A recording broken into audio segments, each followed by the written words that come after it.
नेपॉन dendro के प्रकल्पग्रस्तों ने अपनी विभिन्न मांगों को लेकर वोर्रा के विश्राम गृह में पूर्व केंद्रीय राज्य मंत्री तथा विद्यमान केंद्रीय पिछड़ा आयोग के अध्यक्ष हंसराज अहिर तथा विधायक करण देवतले से मुलाकात की और इस शिष्टमंडल में प्रवीण सातपुते, वासुदेव ठाकरे, मधुकर सावनकर, अनूप कुटेमाटे, बंडू भांदेकर, सुधीर सातपुते, सुरेश बतखल आदि उपस्थित थे। तो आइए सुनते हैं इस मुलाकात के संबंध में तथा अपनी मांगों के संदर्भ में प्रकल्पग्रस्तों की ओर से क्या कहा गया है, उन्हीं की जुबानी।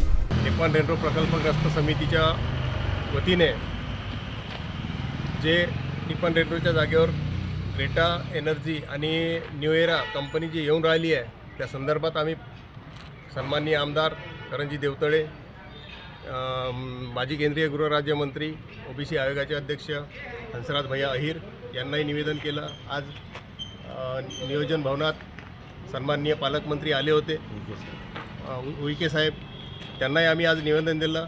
कलेक्टर साहेब सोबत होते, त्यांनी आम्हाला आश्वासन दिलं की एक नोकरी आणि कंपनीशी चर्चा करून काही सानुग्रह अनुदानाचं प्रायोजन आम्ही करणार आहोत आणि सोबतच CSR फंडाचाही त्यांनी विषय घेतला होता। आमची खूप मोठी मागणी नाही, एक रास्त मागणी आहे। या क्षेत्रातील ज्या प्रकल्पग्रस्त आहे त्या बेरोजगारांना नोकऱ्या आणि त्या क्षेत्रातील ज्या एरियात प्रकल्प येत आहे त्या क्षेत्रातील बेरोजगारांना नोकऱ्या पाहिजे आहे, ही एक मागणी आहे आणि सानुग्रह अनुदान द्यावं ही आमची सर्व प्रकल्पग्रस्तांची मागणी आहे।